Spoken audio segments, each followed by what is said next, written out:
अस्सलाम वालेकुम, this is Mohammad Usama Azmat back with a new video. आज हम बात करते हैं थोड़ा सा पाकिस्तान तहरीक इंसाफ वर्सेस पाकिस्तान मुस्लिम लीग नवाज़, मरीम नवाज़ साहिबा versus Imran Khan and many other things. सबसे पहले हम बात करते हैं मरीम नवाज़ साहिबा के बारे में। मरीम नवाज़ साहिबा पाकिस्तान मुस्लिम लीग नवाज़ की चीफ ऑर्गेनाइज़र एंड मियां मोहम्मद नवाज शरीफ साहब की साहबजादी, मारूसी सियासत का एक बहुत बड़ा हिस्सा जो मुस्लिम लीग नवाज़ में चलती आ रही है या पाकिस्तान पीपल पार्टी में भी चलती आ रही थी और चलती आ रही है, उनकी ब्यासफा भुट्टो, बिलावल भुट्टो, और यहाँ पे पाकिस्तान मुस्लिम लीग नवाज़ में मरीम नवाज़ साहिबा आफ्टर मियां मोहम्मद नवाज शरीफ साहब, शहबाज शरीफ साहब एंड हमज़ा शहबाज। मरीम नवाज़ की अगर हम बात करते हैं तो being a part of Pakistan politics and being a member of Pakistan Muslim league Nawaz and Sharif family, I think she have not gain the popularity, एक वो पॉपुलैरिटी जो अवाम में उनकी होनी चाहिए थी बीइंग मुस्लिम लीग नवाज़ की नो पार्टी से, और फिर मियां मोहम्मद नवाज शरीफ साहब की साहबजादी, एक पार्टी के चेयरमैन की साहबजादी होने की हैसियत से उनकी जो अवाम में मकबूलियत होनी चाहिए थी वो कभी हासिल नहीं कर सकी। Somehow I think Imran Khan साहब से जितने लोग मोहब्बत करते हैं उससे ज़्यादा शायद मरीम नवाज साहिबा से नफ़रत करते हैं। उसके पीछे कुछ एक रीज़न जो मुझे लगता है वो ये है कि 2013 में इमरान खान साहब को एक वेपन दिया गया था कि you have to raise this weapon against Pakistan Muslim league Nawaz and People's Party, और उन्होंने उस वेपन को बड़ा अच्छी तरह यूज़ किया। डैट वाज कि इनको अवाम में मशहूर कर दिया जाए कि ये चोर है। इमरान खान साहब ने 2013 में उस वेपन से पाकिस्तान मुस्लिम लीग नवाज़ और पाकिस्तान पीपल पार्टी का एक इमेज जो अवाम में मकबूल कर दिया, वो चोर डाकू का। और फिर उसके बाद पनामा केसेस और फिर उनके जो करप्शन चार्जेस और बाकी जो सब चला, उसने अवाम में ये इस बात का यकीन दिलवा दिया कि पाकिस्तान मुस्लिम लीग नवाज़ और पाकिस्तान पीपल पार्टी एक चोर ख़ानदान की पार्टी है, और इस तरह के कुछ एजम्पशंस और कुछ व्यू इमेज अवाम के जहनों में इन पार्टीज़ के मुतालिक बन गया। अब वही वेपन मरीम नवाज़ साहिबा इस्तेमाल करना चाह रही हैं इमरान खान साहब के ख़िलाफ़, करेक्टर असैसिनेशन का वेपन। मरीम नवाज़ साहिबा क्या करती है? मरीम नवाज़ साहिबा इमरान खान साहब के तोशाखाना का केस उठाती हैं, उन पे करप्शन का, चोरी का इल्ज़ाम लगाती हैं, और उसके बाद फिर उनकी इद्दत केसेस उठा लिए जाते हैं। इससे मरीम नवाज़ साहिबा को नुकसान है, इससे इमरान खान साहब को कुछ नहीं होता, उनकी कोई इमेज पे फ़र्क नहीं पड़ता, मरीम नवाज़ साहिबा को पड़ता है, क्योंकि वो एक अवाम में मकबूल चोर ख़ानदान जो हो चुका है नवाज़ शरीफ का, शरीफ ख़ानदान, कि वो लोग चोर हैं। अवाम में जो खान साहब ने ये एक माइंडसेट सेट कर दिया था अवाम का कि they are thieves, they are dacoits, वो चोर हैं, डाकू हैं, डकैत हैं, तो वो इमेज कभी ख़त्म नहीं हो सकता। उसकी रीज़न है कि इमरान खान की मकबूलियत, फिर दूसरा अब चाहे जो मर्ज़ी डिसीजन लिया देती रहे, चाहे जो मर्ज़ी डिसीजन हमारे जुडिशरी में आता रहे कि वो चोर है या नहीं है, वो बाइज़्ज़त बरी होते हैं या कुछ भी होता है, जैसे रिसेंटली उनको बाइज़्ज़त बरी किया गया था हमारी मोअज़्ज़ज़ अदालतों की जानिब से, तो इससे भी उनके इमेज पे फ़र्क नहीं पड़ता, क्योंकि वो अवाम में मशहूर हो चुके हैं, मकबूल हो चुके हैं कि दे आर थीव्स। अब वही वेपन अगर मरीम नवाज़ इमरान खान साहब के ख़िलाफ़ उठाती हैं और उनको चोर कहना शुरू करती हैं, तो उससे अवाम उनकी बात पे यकीन नहीं करते, बिकॉज़ वो कहते हैं कि चोर डिसाइड करेगा कि कौन चोर है। वो सिर्फ अवाम समझती है कि क्या चोर हमें बताएंगे कि कौन चोर है और कौन सही है।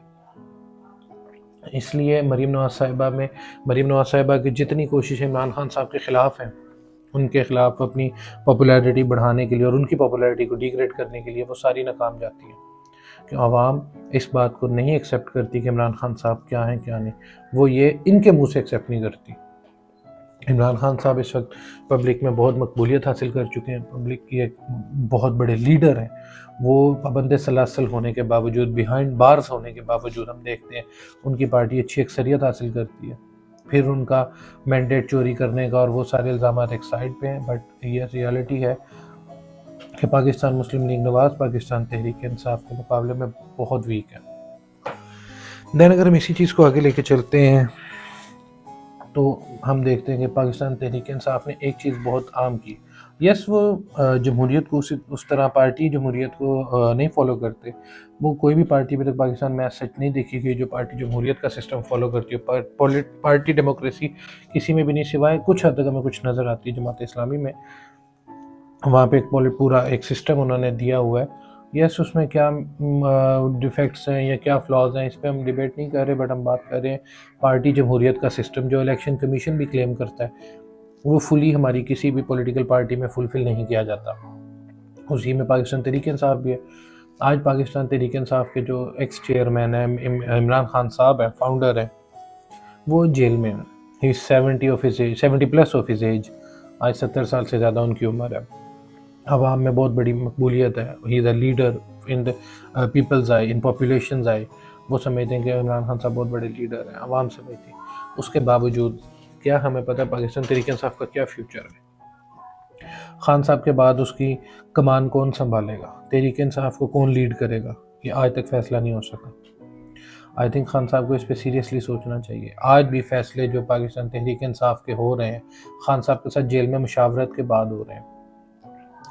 क्या खान साहब इस पार्टी का आखिरी फर्द है? क्या खान साहब के बाद ये पार्टी डिमोलिश कर जाएगी, जो कि लग रहा है?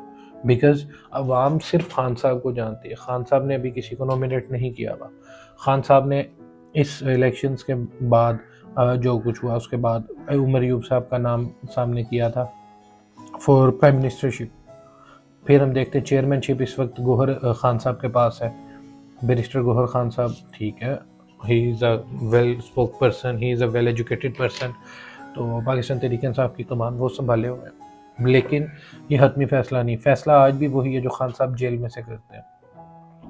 तो लिहाजा खान साहब को इस पर सीरियसली सोचने की ज़रूरत है कि पाकिस्तान मुस्लिम लीग नवाज़ और पाकिस्तान पीपल पार्टी के अगर जो आपने मरूसी सियासत ख़त्म करने का दावा किया उनके मुकाबले में, तो पाकिस्तान तहरीक इंसाफ के बारे में भी आप सोचें। You really need to think कि इसका फ्यूचर किसके हाथ में होगा, पाकिस्तान तहरीक इंसाफ को कौन लेके चलेगा, किसके हाथ में कमान होगी। खान साहब को इस बारे में सोचना चाहिए। अभी जो 8 फरवरी के इलेक्शन हुए, इसमें हमें काफ़ी नए फेसेस नज़र आए पाकिस्तान तहरीक इंसाफ की जानिब से।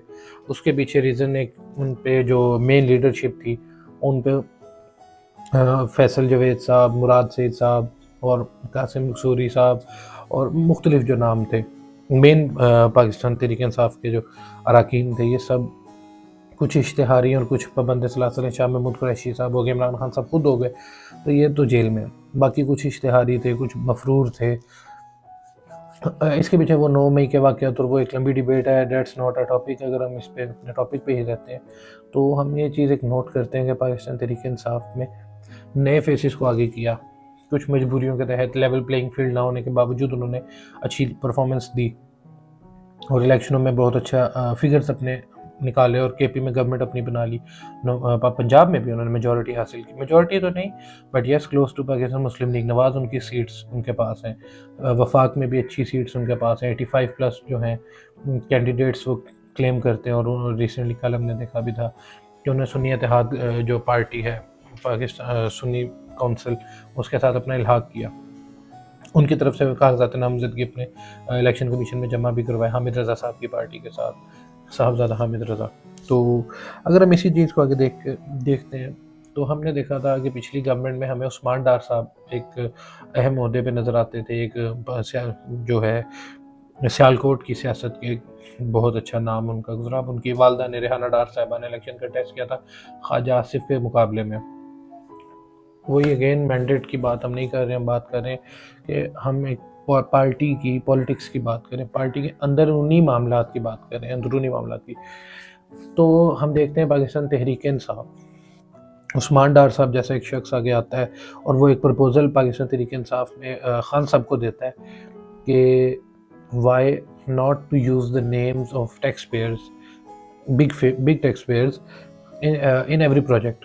वो कहते थे कि जो भी टैक्स पेयर है, बड़े टैक्स पेयर है, जो करोड़ों लाखों करोड़ों अरबों के जो टैक्स पे कर रहे हैं पाकिस्तान गवर्नमेंट को, उनका नाम क्यों नहीं आता प्रोजेक्ट्स पे?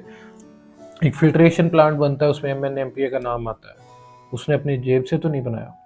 He was of the opinion कि उसका नाम आने की बजाय, एक MNMPA का नाम आने की बजाय उस टैक्स पेयर का नाम आए जो बड़ी बड़ी कंपनीज हैं या बड़े बड़े टैक्स पेयर्स हैं, इंडिविजुअल्स, उनके नाम इस्तेमाल किए जाएँ ताकि एक अवाम में टैक्स पेइंग का कल्चर परवान चढ़े, ताकि अवाम को पता हो कि हमारा टैक्स का पैसा कहाँ जा रहा है। सड़क का इफ्तिताह होता है, उस पर हमारे MNMPA या काउंसलर साहब का नाम होता है, तो उसकी ज़रूरत नहीं थी।